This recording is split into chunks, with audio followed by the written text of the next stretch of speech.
Gonna record it? Yep, just started recording for those that aren't going to make it.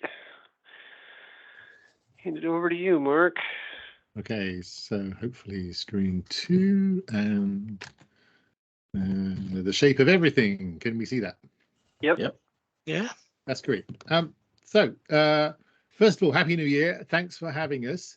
This request came through just before Christmas, and I said, yeah, I'll do it because Ellie and I are going to the IoT World Congress at the end of the month to do this actual talk. So we don't really have anything, but I thought it might be fun to show it to you guys because it's a real life use case and get some feedback. So did you think it was interesting? Did you think it was relevant? Blah, blah, blah. And there's a kind of feedback slide at the end. Our talk is only 30 minutes long. So we won't make it to the end of the hour, but I'm sure you'll forgive me. And some of you will be grateful not to listen to my voice for that long anyway. Ellie is in the car somewhere, but she looks like this. There we are. So, and there are her details if you wanted to. So, Ellie, do you want to introduce yourself? Can you talk to us? Yeah, sure. Hi, everyone. So like Mark mentioned, we're off to Barcelona at the end of the month to talk about Shape UK. So appreciate you letting us give this a little go beforehand. So I work at Portsmouth International Port. I'm quite new to the role. I'm the Environmental and Sustainability Coordinator there. So yeah, appreciate you allowing us to come on and talk about the project. So Ellie kind of came in after this lot had happened. And now we're bidding for what is now being called Shape 3, which is the third generation part of this. And when I explain what all these acronyms and things mean. And Ellie, I don't want to be dismissive to her, but she is not a technical person, but she has a great background in sustainability and environment and stuff like that. And I think it's fairly safe to say that she's like a dog with two tails. She doesn't know which one to wag at the moment. She's got all this data to hand and she's making great use of it. And I'll let her tell her story about it in a middle, but it's been great fun bringing her up to speed and watching somebody who's new to all this stuff sort of go, oh, wow, how great it is. So anyway, I don't want to, I try not to speak for her or over her. And Ellie, you can metaphorically kick me under the table if I do that. Okay, here we go. At the COP27's climate summit, Antonio Guterres said we need to cooperate or perish. And that's what this talk really is about in a kind of new way. A lot of talk in the UK, I don't know about America, but I guess the same about ESG, environmental, social and governance. And those three, the more you start thinking about that, the more interesting this kind of thing gets. Because obviously, you know, the environment is of great concern. As Alan said, there's mudslides in San Jose, which doesn't happen that often, I guess. Global weirding, those kind of things happening. And the main thrust of what the SHAPE project was about this environmental one. But then my son at the moment is doing an MSc in sustainability at university. And he's doing it in an anthropology department, which sounds a bit odd to start with. But when you realise that social change or socio-technological change is really one of the things that's really going to be difficult over the next few years, because people are used to working in a particular way. They're used to these kind of things working, and they need to change that. And it's not just about throwing new tech at people and saying, here it is. Yeah. And then with that new tech and the social change also comes this role of governance, which is you just can't expect people to understand about security and sharing and those kind of things unless there's some really good rules about governance. So I'm going to try and deal with those three things at once, one by one, in the next bit of talk. And the key those three words jumped out to me about from our own puff piece, actually. Connect and contextualize, which when we show you the examples that Ellie is going to show us, you'll see how that works.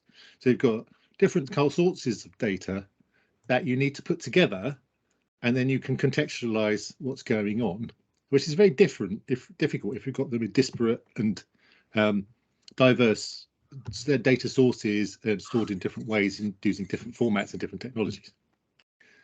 So we're starting to call this in IOTICS digital cooperation. So we need to cooperate about something in a digital way. How do you do it? So this is the SHAPE project. The idea of the SHAPE of everything came because the project was called SHAPE because it's shipping and hydrogen port ecosystems. And I'd made a joke to somebody about the shape of SHAPE, and you know, sometimes when you make a joke about something, you go, actually, there's a lot of truth in that. And I realized that it wasn't just the SHAPE project, but there was a shape of these projects. And I tried to work out what the four things were, or the number of things, so we could say, are there any like this? And the thing we get to is you've got these four characteristics. You've got heterogeneous data, you've got diverse ownership, so not all of the data is owned by the same people. Either people who own the data and have their own selfish agendas.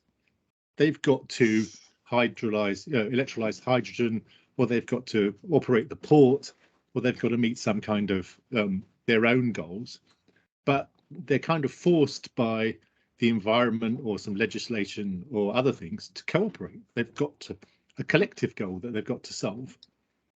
And we'll see how that goes. So I'm going to jump over to Ellie now. Ellie, can you reveal the change at Portsmouth from your slides? What you wanted, the challenges rather, sorry. What did you want to achieve? Hi, yeah, of course. I hope you guys can hear me okay. I've got my headphones in, so hopefully it's not too noisy or anything. No, you're actually very clear. Oh, good, I'm glad. So yes, so here at Portsmouth International Port, we do have we have already set out ambitions to reach net zero by 2030 and emissions free at the port by 2050. Interestingly, we're a municipal port, so we're owned by our local council, and our ambitions mirror those of the council. So we have that added responsibility of it's not just changing for us, it's actually changing so that we better our community, while still being a sustainable business, because we provide a lot of economic benefit, a lot of employment, things like that for our local community. So in my short time at the port, many things have cropped up as areas of improvement, but they keep coming under around three key themes. So that's reducing our emissions through, you know, different activities that we can do, improving our air quality, which both I feel go completely hand in hand, complement each other, and looking at our energy in and around the port as well. So we have one case study that we come to time and time again, and it's all around shore power. And it's all around how can we get ships of the future to plug in to our come alongside, because almost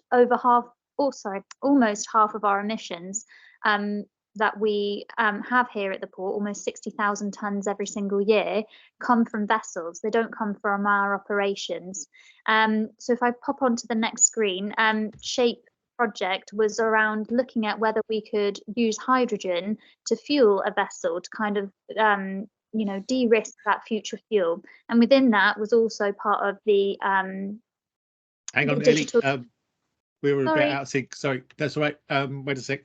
I just want to make sure I can get the right slide for you. That's okay. I know a few of them have been splitting in and out, but basic. Oh yeah, this one. That's brilliant. Yes. So one of the challenges, like I said, was around shore power. Now, what's interesting for us is that we actually have a customer who are ready and raring to go, who are happy to start plugging in their vessels. And they are a very regular customer of ours that, you know, they come into our port twice a day, every day, with their vessels. But the problem is that if I wanted to plug in those vessels for them today, I'd need about 8 times as much energy as I currently have at my disposal. So we've got that challenge. And what was really powerful with the digital twin was how we were able to install 5 air quality sensors in and around the port. Now, why that was important was because we would be able to get real-time data about what our air quality was like around the entire area. And the berths that these customers use on a regular basis, which are berth 3 and berth 4, we have an air quality monitor there. So I was able to look at that data and see quite heavy polluting, dirtier ships coming in and out. And I'll go through a little case study and example in a moment's time. So all this data has been really, really important to us, because we're able to share it with those companies and show them their slightly more emitting ships and what that means for us and what that means for our local community and our air quality. If I could just switch over to those other slides, Mark. Yep. Talk about the port digital twin, that one. I was just going to go over a more recent example. I don't know. On this one, yeah, the data. Yeah, you got one. Yeah, go for it. Okay.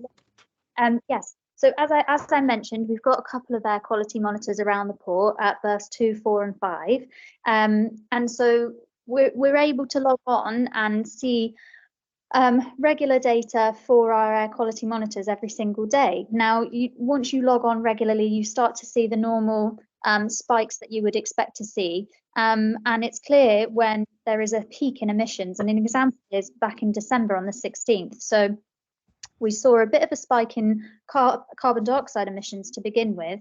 So we started looking around, looking at all of the different berths that we have, and we found that berth 5 had a spike in a couple of emissions, including I think it was particulate matter and carbon dioxide.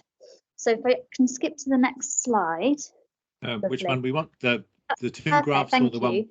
Oh, which one? Sorry, just that one I think will be fine for now.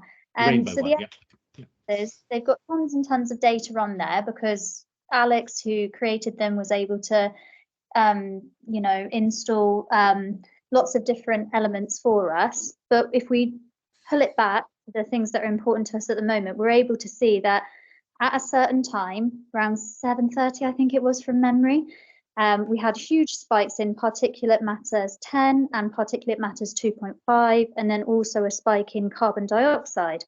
So using that information and the data that we get over the days and weeks, we can see that this is an unusual spike, and I can go off and investigate that a bit further. So we use an online system here at the port that tracks all of our ships coming in and out.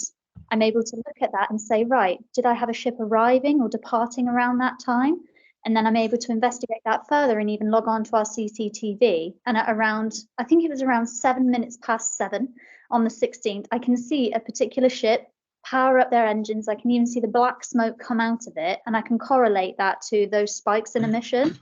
And without that digital twin, we wouldn't be able to do that. And it gives us that ability to take that information away and talk to our vessel owners and say, listen, are you aware that this is the impact that you're having on our local community, on us as a port? Are you aware of our objectives? And be able to start open those conversations.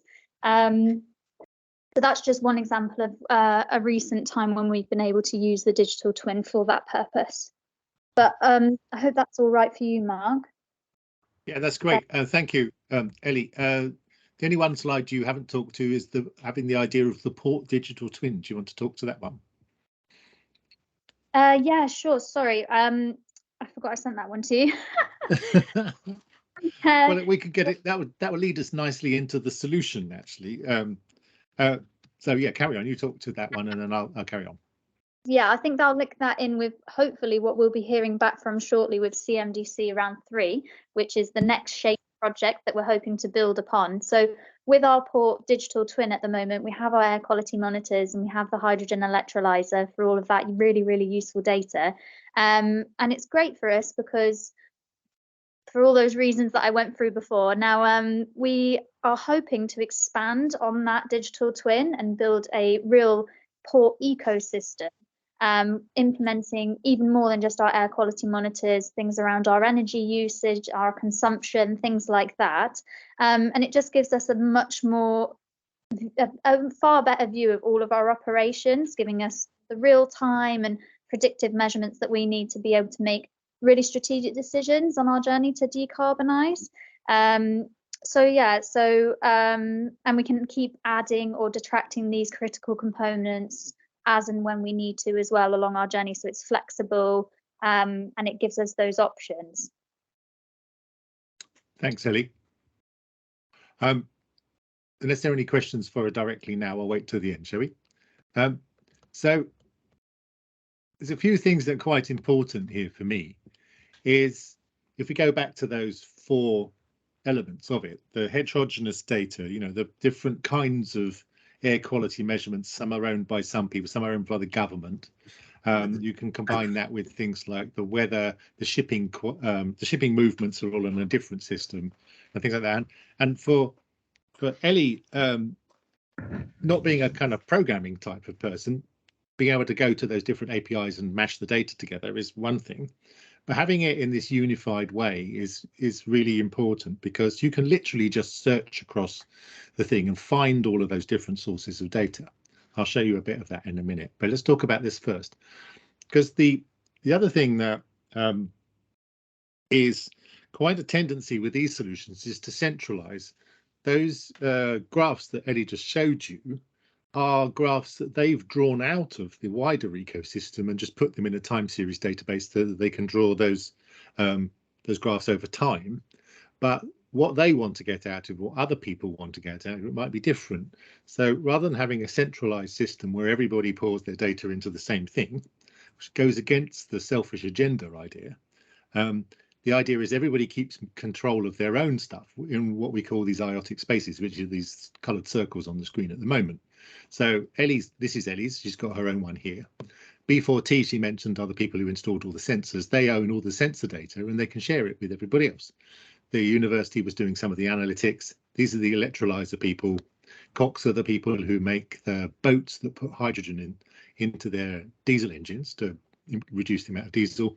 And these are locally available air quality sensors from the government. So you've got this real kind of mismatch of different kinds of people doing different kinds of things, but using the semantic overlay to try and make sense of all of it in a way that is consistent and coherent across the piece.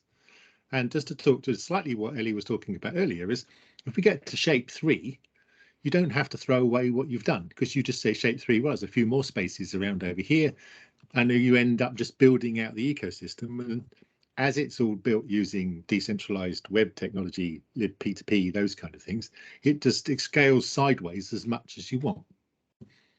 So let's have a look at that in terms of the 4 different things. This is the heterogeneous data, various people doing various different things, and our goal is to turn sunlight into electricity. Then we want to turn the electricity into hydrogen, and you've got diverse ownership of the different people in there. Then we want to make their selfish agenda is to make the hydrogen and store it. And then the overall goal is to make the hydrogen power the boat and give you the the overall collective goal, which is to try and reduce the emissions. Because you saw from those graphs that Ellie showed you, the PM10 and PM2.5 is very dangerous, especially to young people.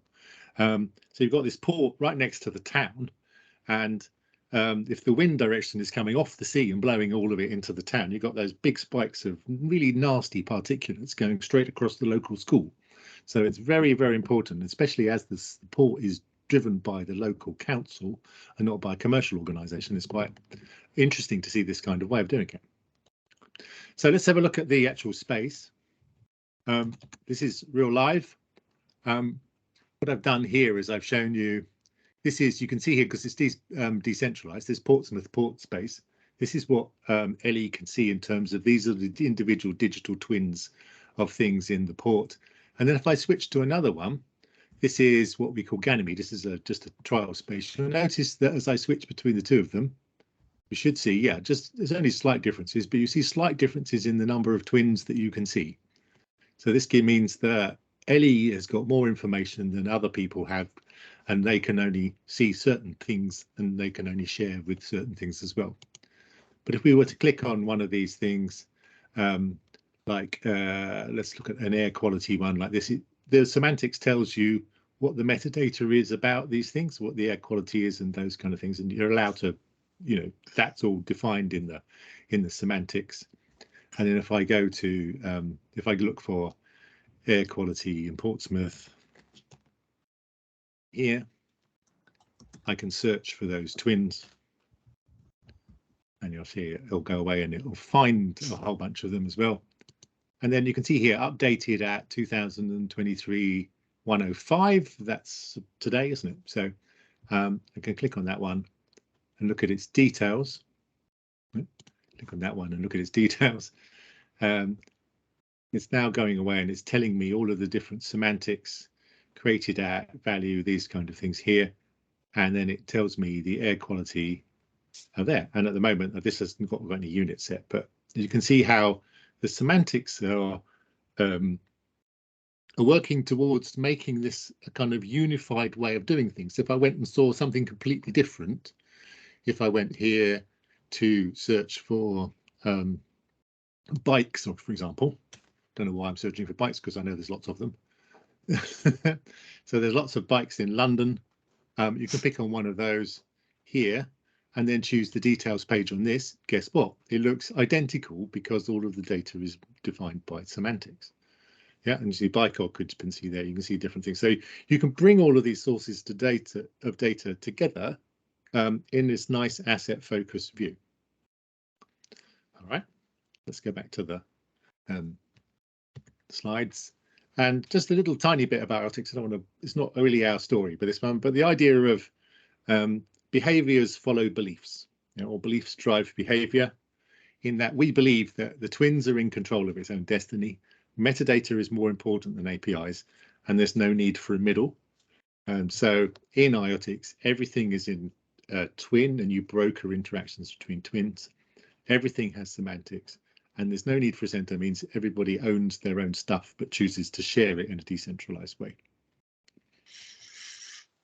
And about governance,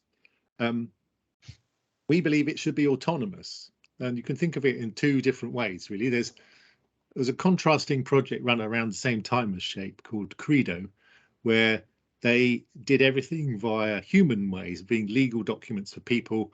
They ended up with amazingly time-consuming ways of dealing with the data governance, and they had all of these legal documents. It's very hard to add new people, and you limit your use cases because you're saying, I only want to do this for this. But if you say, I'm prepared to share this data with you or not, on a quite a granular level, on the right-hand side, in the inside view, machine actionable, clear access control, self-sovereignty, that makes things a lot easier and a lot quicker.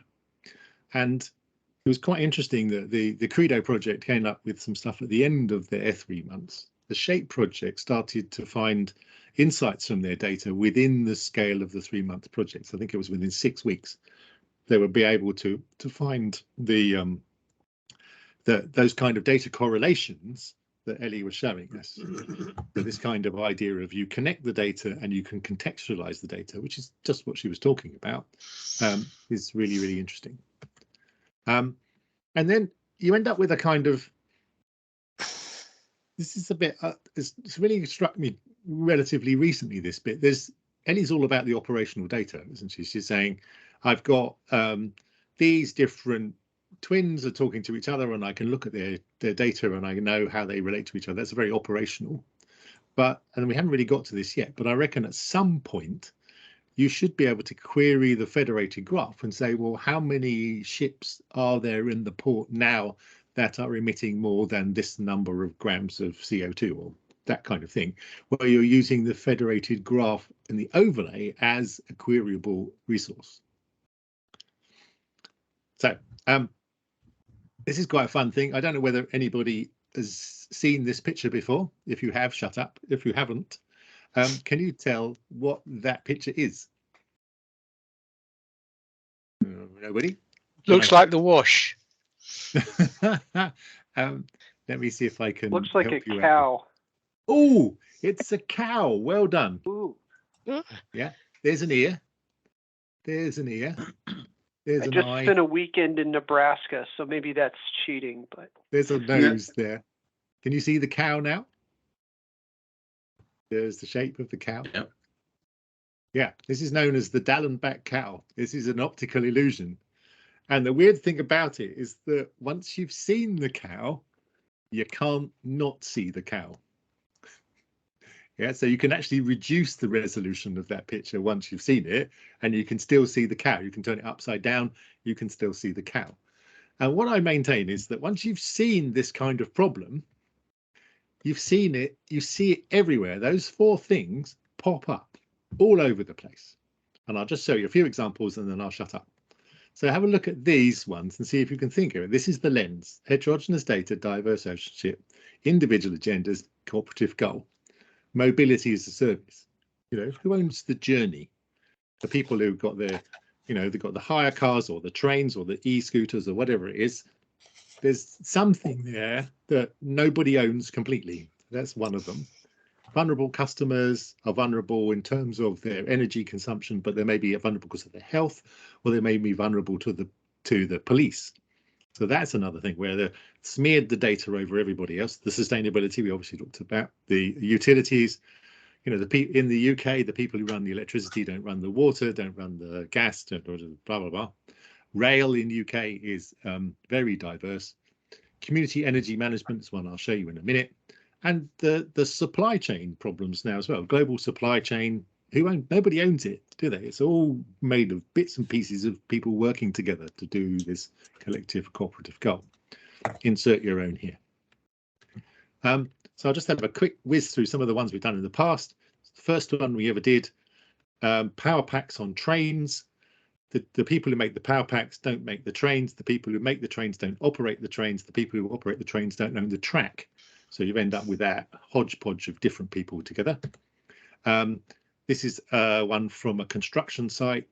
All of the different people on the construction site, the cranes, the diggers, the workforce, the concrete deliveries, all of that, all owned and operated and run by different people. This one is about sharing test data across universities.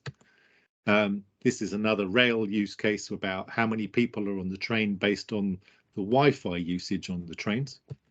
That's another. I'm not sure what Porterbrook is. I better look that one up. But this is more of a kind of data marketplace kind of thing. The Portsmouth International Port we've just talked about, and this is the newest one and partly maybe even my favourite. Sorry, Ellie. But this is community energy management.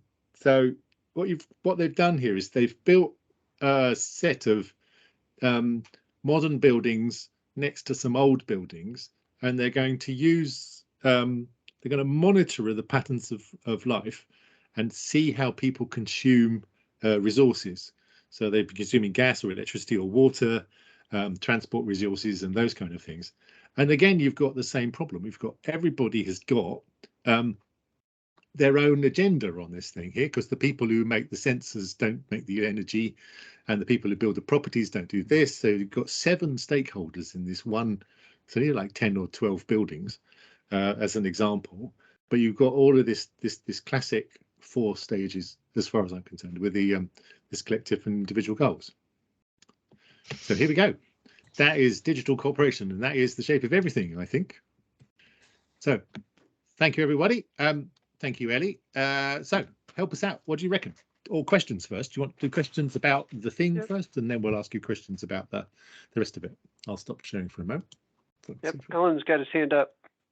Okay, let's have a look. Alan, go for it. Thanks very much for this case study, Mark. And you always explain things so well, and it's great to have Ellie on to give her vantage point on it. I am going to be trying to phrase what you're talking about in terms of different concepts in some posts and at the DCAS. And so the concepts that popped out at me when I listened to your talk are decoupling and decentralization. And when I talk about decoupling, I talk about the evolution of loosely coupled systems and less coupled systems. And APIs are now sort of legacy technology. And what you're talking about is the next evolution. Can you sort of frame this for us in terms of a decoupling capability? Oh, Alan, thank you so much. But sorry, I haven't paid Alan, but if I was to bribe Alan to ask a question, it would be that question. This has been the thing that's really bugged me. I don't know if anybody follows me on LinkedIn. You may remember my first article on why I hate APIs. And then recently there were 3 APIs, and like APIs are like waiters, 3 different articles about it, where I tried to go away from the API being, everybody goes, oh, you solve all this with APIs. And so many reasons why I don't agree with that. What I'm looking towards is autonomous interoperability. If you're going to have more machine-based autonomous activity, you can't have them look at APIs, because APIs are incredibly badly documented. You can't have them look at directly at the databases, because relational databases are really badly documented as well. They have, column headings that are called A, B, and C, mean nothing. So if you're going to try and decouple in this way that Alan was talking about, you want all these different agents to be able to access a kind of data soup of different kinds of data with different things in it. You need the data to be self-describing, and you need the data, the self-describing data, to be in roughly the same format, and I think RDF and the semantic technologies work really well for that, because they're a kind of lingua franca where everybody can understand, and you pass the schema and the data to you together. And the other thing I really like about it is that the smaller and smaller chunks you get, you can even ship like 20 triples to somebody as a self-contained graph, and they can go, here's a self-contained graph of triples, that's what I'm talking about. And that might be one of those data readings that Ellie was showing us of the particulates. At least when you get it, you can understand it's self-contained. You can shove it in a database and then move on and get the next one.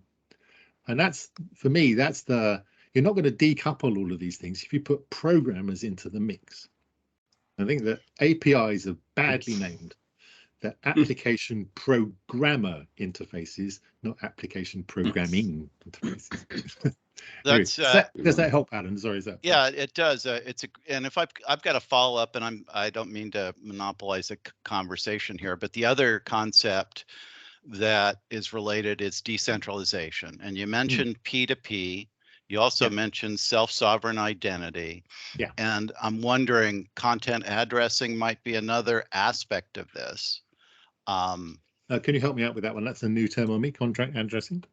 It's popular in these in the interplanetary file system and others like it, that basically auto-generating these unique identifiers, and you're not hassling with the identifier minting, so to speak. It's all done for you, and so in essence, you've got a scalable graph that results from that addressing capability. Okay. Yes. Yeah. Okay. Fine. That's enough. So yes, we decided, and it's caused us a great deal of pain and practically fistfights in the IOTICS office, to use decentralized ID, the W3C standard, and I just kept pushing it because I thought it was the right thing and indulging in the fistfights. But the idea of a DID is you just get a unique string of characters, and it's not a GUID, because you think, oh, I could just generate a GUID, bang, off it is. The decentralized ID is actually a pointer to a document, a JSON LD document, that contains your public keys and cryptographic proofs that you have made that identity. And that's really important for the governance and the provenance of these problems. Because if Ellie's going to go into a ship's captain and kick them in the butt and say, you've been remitting all of this PM25 stuff, and it's been a spoof, or it's not really their ship or something like that, it's proven to be wrong, she's going to have rather red cheeks, I imagine. So that kind of thing, I can prove that this is mine, and we haven't done it yet, but you could theoretically sign the contents of the data feeds with your public key, with your private key rather, and so that the person on the far end could work out that it was actually from you and nobody had messed around with it in a man-in-the-middle attack. So that identity piece is absolutely, I don't know, it's the one thing that makes me wake up in cold sweats about having a cyber physical layer, because you've got the physical world, it's that ship, you can look at it, you can touch it, it's big and heavy and metal. You've got a digital twin of that ship in the cyberspace. How do you know it's that ship? How can you prove that there's that ship? How can you prove the data from that is coming from that thing? So DID for us is lots more than just identity.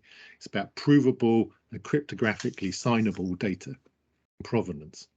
So, and the decentralized piece, yeah, we use libp2p, we use Kademlia DHT under the hood to do all of these separate things.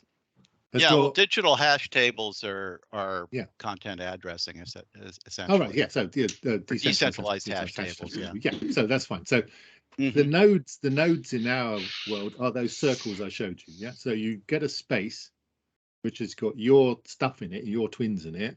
That's a node in the DHT. So you join your space to the spaces of other ones, and you build these data ecosystems of the different spaces. You could go for each individual twin being a node in the DHT, but then you end up with a nasty balancing act of how much does the twin need to do as opposed to how much does the infrastructure need to do. Yeah, so if you imagine I love spectrums. If you imagine a spectrum, this end here, the twin is its own host, if you like. It then has to do everything that the hosts do. So here's a request to bind to you. Is that okay? Oh, okay, I suppose so. Here's a search request for air quality sensors in Portsmouth. Is that you? No, I'm a river level sensor in London. So, okay. So the poor twin is answering all this stuff that it doesn't need to do. It doesn't care about being in an ecosystem. It's a twin. It's measuring the air quality in Portsmouth. That's what it wants to do, nothing else.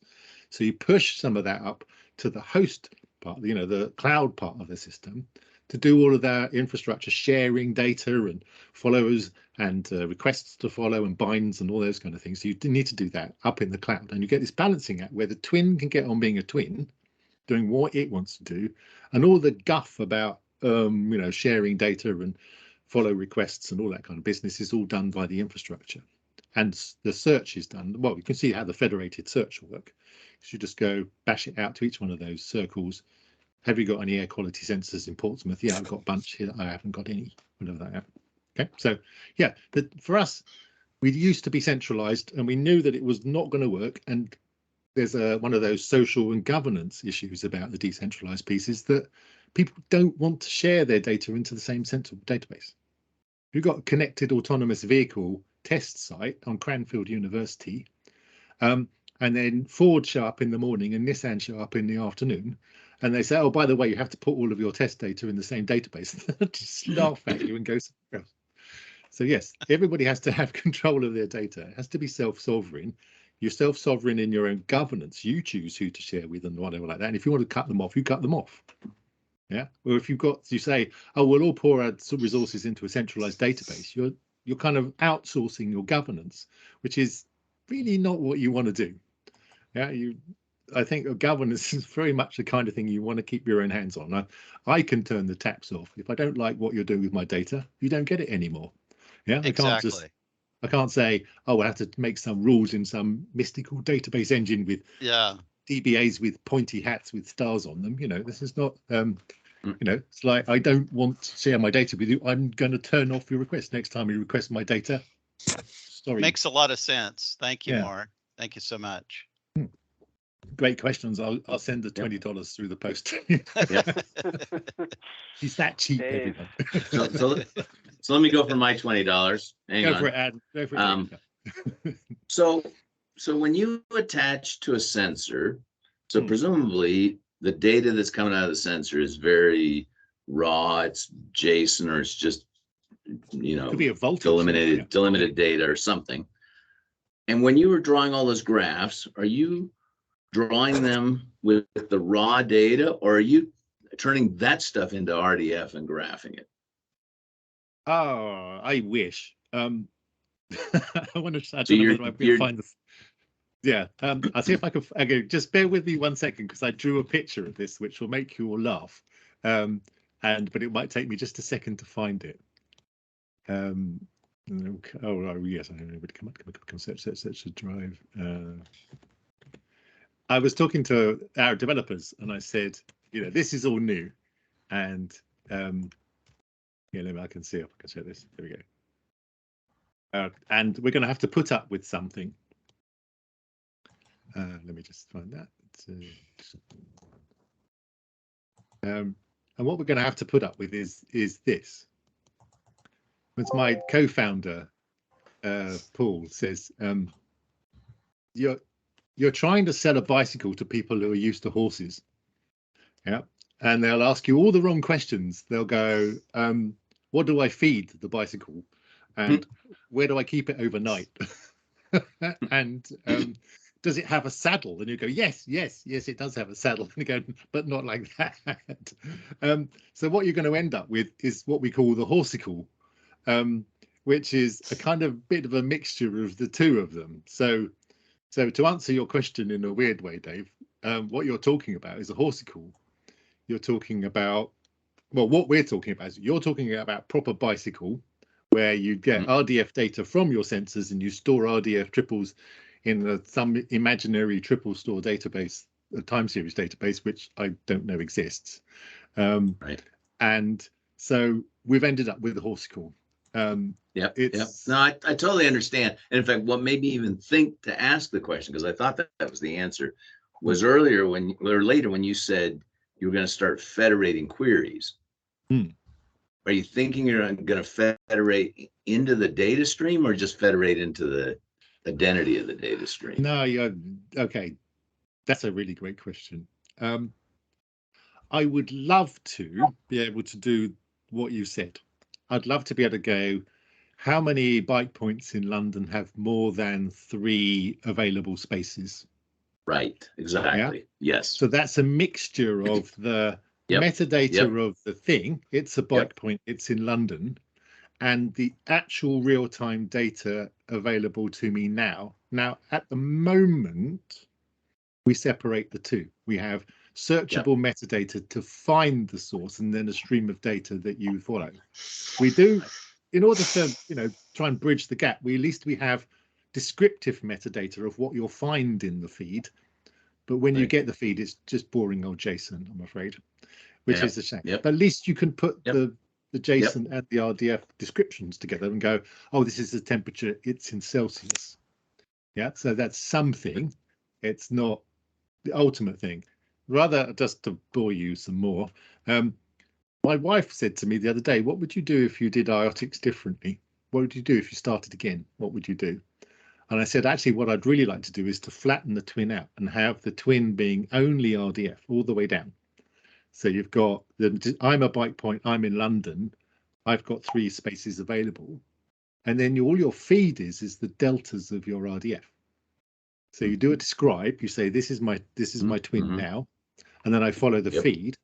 And you can go, oh, the bike point just changed. It's only 2 available spaces now, and I've got another bike point, that kind of thing. So everything is stored in RDF, and you have RDF diffs and deltas that are your feeds.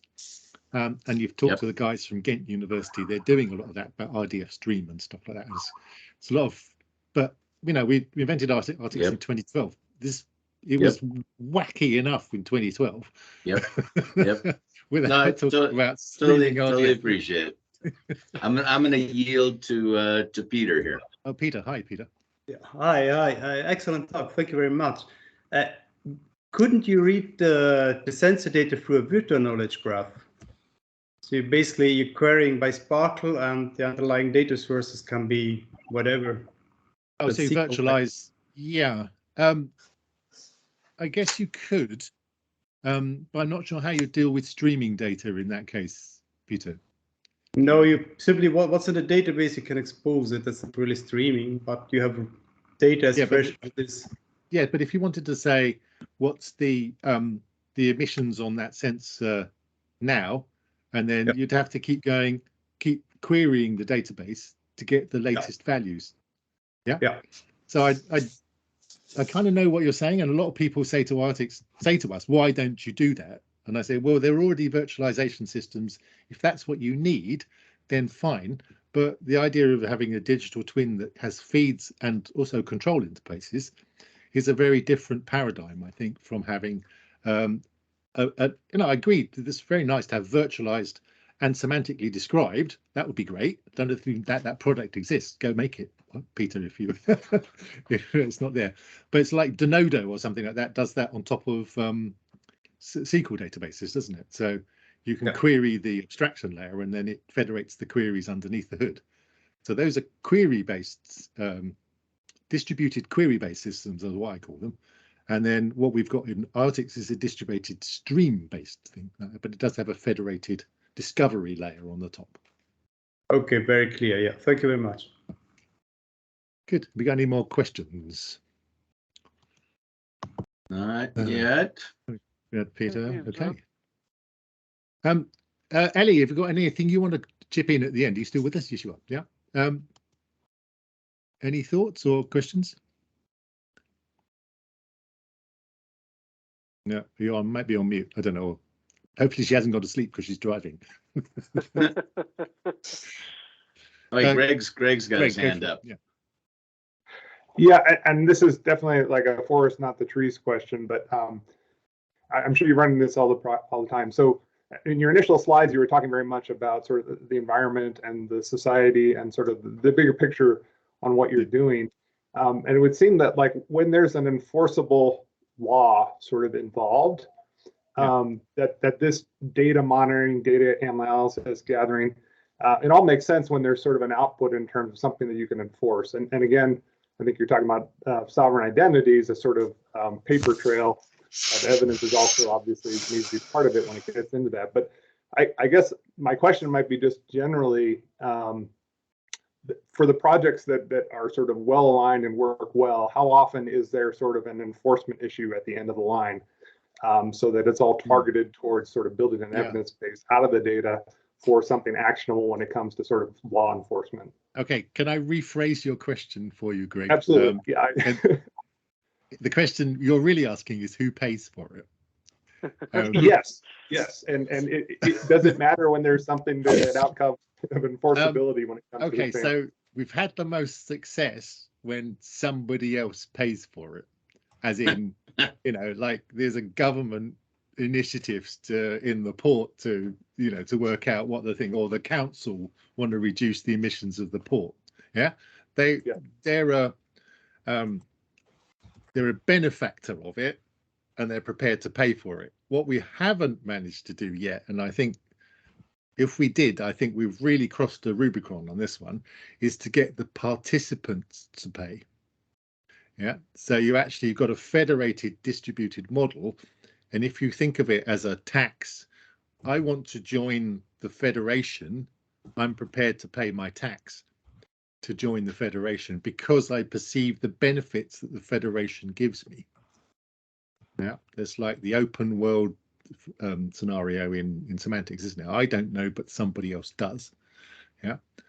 So you need a lot of enlightened self-interest in order for that to work, in that I'm prepared to join this thing, I'm prepared to share my data with other people, knowing that the total value of what I'll get back is to me. And that sometimes we call it the altruistic question as well, which is, why should I bother?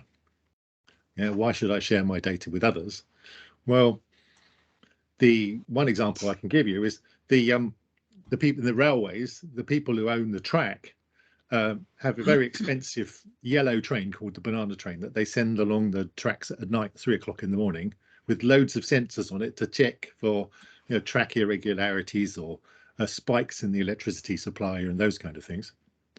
And the people who run the trains all day long said, we know that already, we could tell you that. And they kind of goes, Right. now the dollar signs are starting to appear. It's like, we wouldn't need this, you know, 300 million quid train to send up and down the track. And we've only got 5 of them in the whole country, when we can crowdsource the data collection to the people who are doing it all the time. There's those kind of things. Once there's, have you all watched the TED talk by Tim Berners-Lee when he goes, this is my data and you can't have it? You know? That kind of thing was where if people just to open their arms on their data and say, I'm but not all of it, you know, I share this bit with you because that's valuable to you, you share something back to me, and a bit of, you know, you scratch my back and I'll scratch yours. Very human approach to data sharing, I think is going to be necessary. Otherwise we're just going to end up, if everybody says this is my data and you can't have it, then goodbye planet, really, probably. Anyway, great question. Thank you. Yes. I wish we had the other one. Right, good. Alan. There you go. Alan, hi. Hi again. I just posted some other questions in the chat that are of interest. I was thinking in terms of content distribution networks as a way to sort of alleviate the latency problem for federation of the kind you're talking about. I know some people are working on that. Is that something you've come across? Is that a potential that you'd agree with?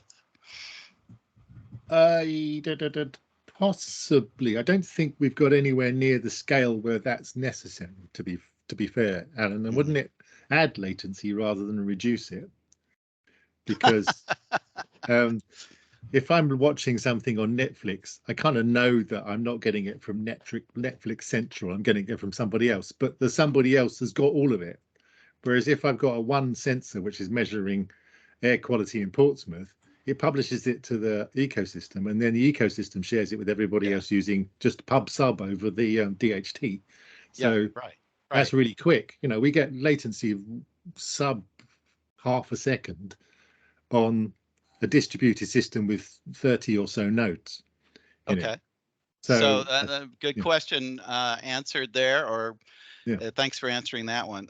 The other one is that, you know, we've got so many regulatory bodies imposing compliance requirements on folks, and your solution obviously helps with ESG, but more broadly, there are a lot of regulatory agencies that could use what you've got for different requirements, and the clients that you've got could comply with the requirements in a one-stop shopping kind of way.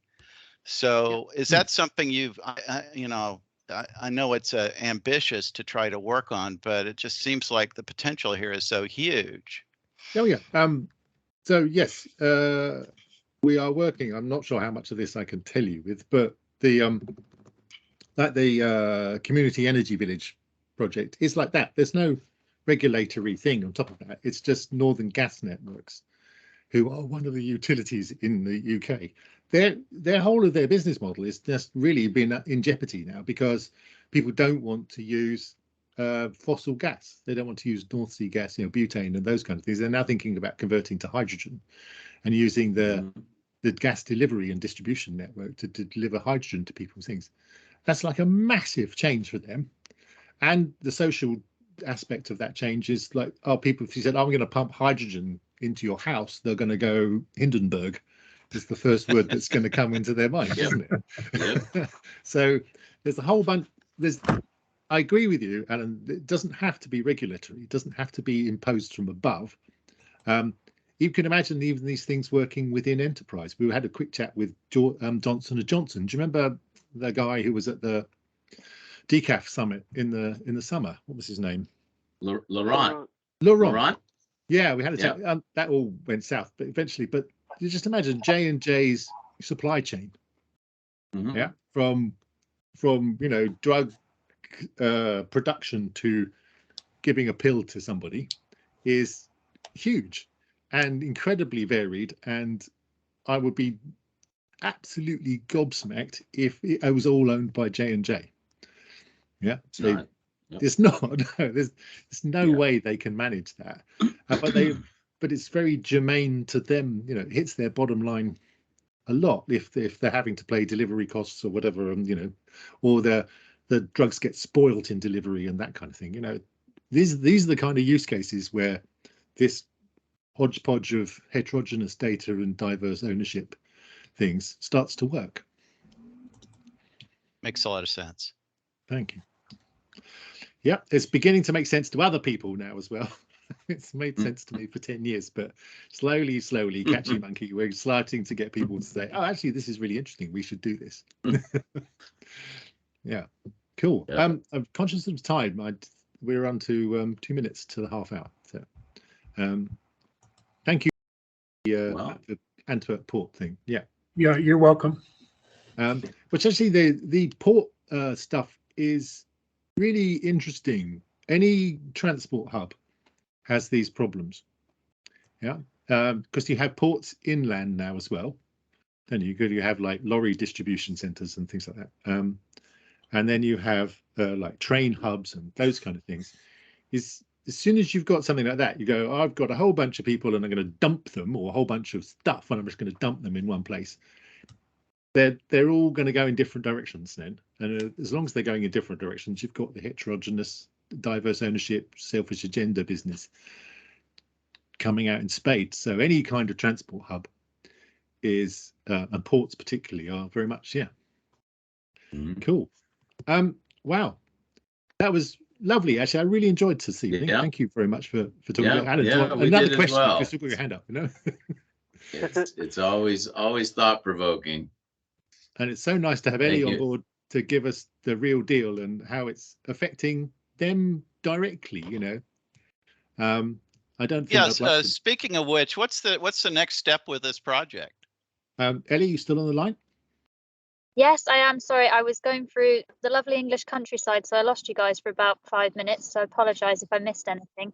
But yeah, so we're on a 2-week delay at the moment. We were meant to find out on Tuesday whether or not we were approved for our next round of funding to extend and advance this project further. So we'll hopefully have some good news in the middle of January, and Mark and I can celebrate in Barcelona. But until then, really know much else. It's in the lap of the gods. But we've got a really strong consort. We've got 10 partners involved, and we've bid for quite a considerable amount more than last time. So we're very hopeful. So hopefully maybe the next time you guys are on a call together, we'll be able to give you the good news. All right, excellent. Yes, well, I'll keep you posted. Ellie and I are in. Anybody else going to IoT World Congress in Barcelona? If so, look us up, and come to our talk. Yeah. Which, you know, Ellie, they've given us really much the arse end of the conference. They're giving us 4 o'clock on the last day. Well, they've got to end on Mark, don't they? So I shouldn't worry. End on a high note, yeah. Splendid. Okay, well, thank you so much, lovely people. I've really enjoyed it. And nice to see everybody back, and looking forward to 2023 year. Might be the year of the breakthrough. You never know. Yep. Let's keep hoping. Thank you, Mark. Thanks, Mark. Thank you, Ellie. Cheers, everyone. Bye now. Thank you, Ellie. Thank you very much.